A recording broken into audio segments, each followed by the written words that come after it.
back with another One Piece Dream Porter video. We did our 5-star tier list and now it's time for the 4 stars. There are 2 characters in here that I will immediately put in our money tier. The only way to unlock these characters is by using the strongest card of them all, the credit card. But before we talk about Robin Chopper, are translations annoying you? Then join my Discord. There is a document in my Discord where I translate every 5 and 4-star characters kit. So if you are interested in the document or want a place to socialize with others, talk about leaks, or get updates on new events, then join the Discord now. Also, subscribe for more Dream Porter content. Now, let's get back to the video. Let's talk about Robin first. Probably the best 4-star unit in the game. She has a pursuit card, which is very nice to have. Her other skills have an increased damage debuff on the target, and her passive gives you 3 extra cards in your hand. What is there not to like about Nico Robin? I just wish we could all get her, but it's nearly impossible to spend money on the game if you don't live in China. Next, we have Chopper, the healing god. Now Chopper is super OP for PvE content. He is the best healer in the game and one of the only true healers we have right now. So he's a really great character to have. If you have him, he makes PvE so much easier, and you could use him for PvP if you want. He's a really great character and I really wish I had him. Now I think out of the regular general pool of characters, Alvida is the best 4-star character in the game.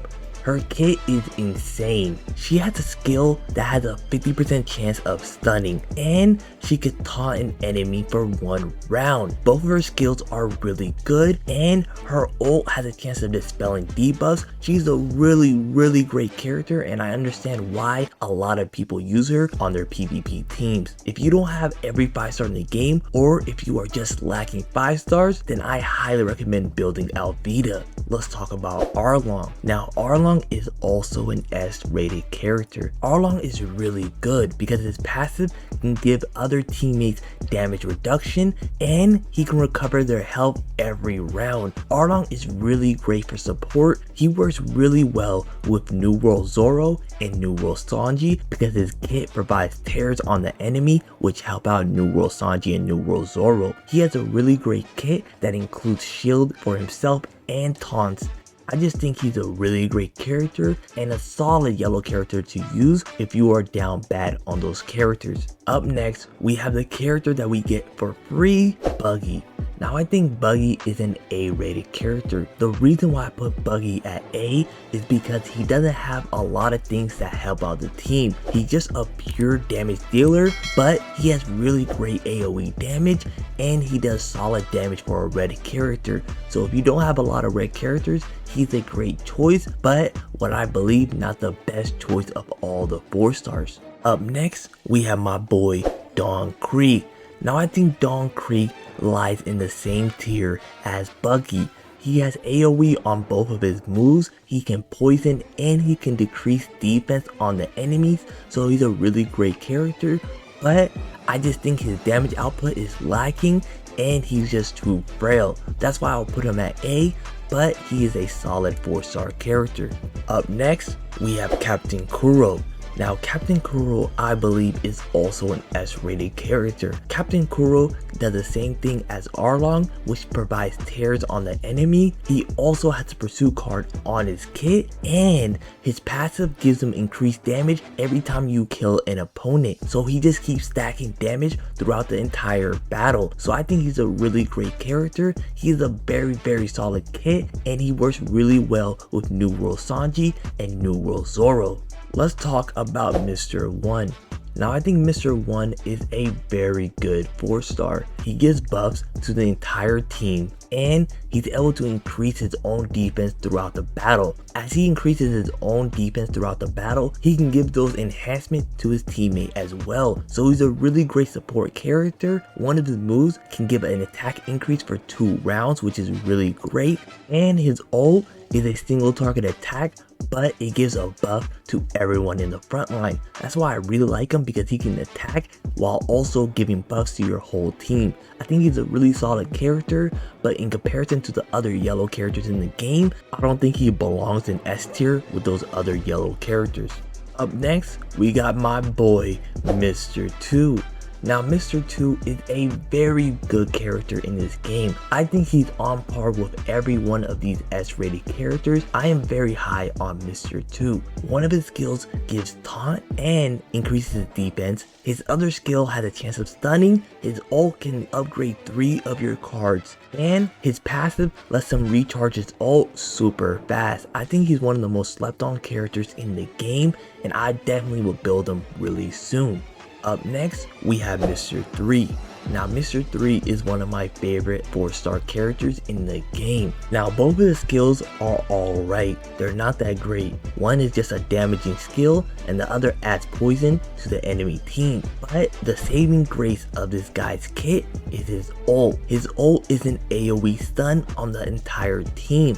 It has a 40% chance of stunning the entire team. It's a really great ult, and I like him in comparison to all the other 4-stars because I can just put him in my backline and let him ult when he has it, and it can change the game. Now, I don't think you want to switch him out any of your 5-star characters, but if you are missing a lot of 5-star characters, I think he's definitely a must build and one of the best 4-stars in the game.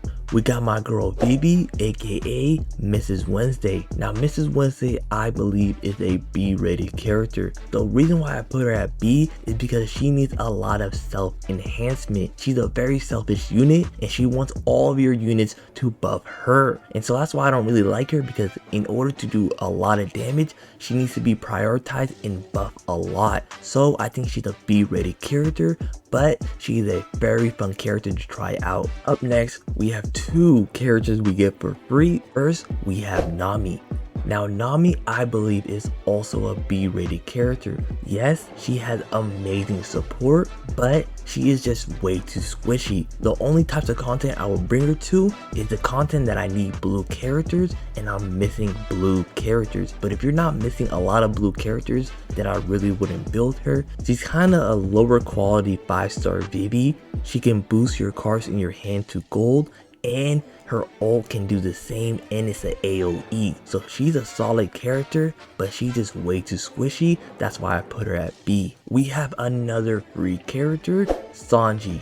Now, Sanji I will put at C. He is my lowest rated 4-star character, and the reason why is because his ult does 1% damage to female characters. That's the reason why I don't like him, because the meta pushes to a female oriented meta, which is kind of it right now with Vivi and Boa being really great characters, especially Boa. I think Sanji is not really bringable to PvP right now. Now, Smoker I would also put at B, is because his kit is all about critical hit reduction, and not a lot of characters have a high crit rate right now. That's why I'll put him at B tier, is because the meta right now isn't pushing crit rate, it's just pushing straight up damage, and at this current moment he's not that great. But as we get high crit rate units in the future, he might be a solid unit to bring. And last but not least, we have the character everyone gets on day 2, Tashigi.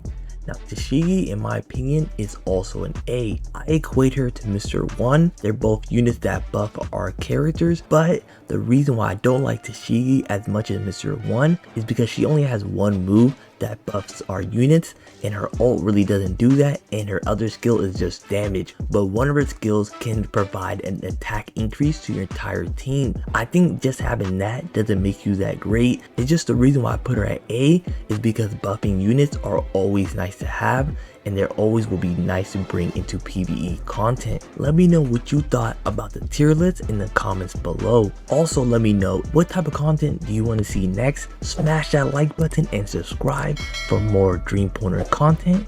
And this is Gacha Baka signing out. If you are interested in more One Piece Dream Pointer content, watch this video right here where I talk about every 5-stars kit. Or if you're wondering about the upcoming character leaks, then watch this video over here.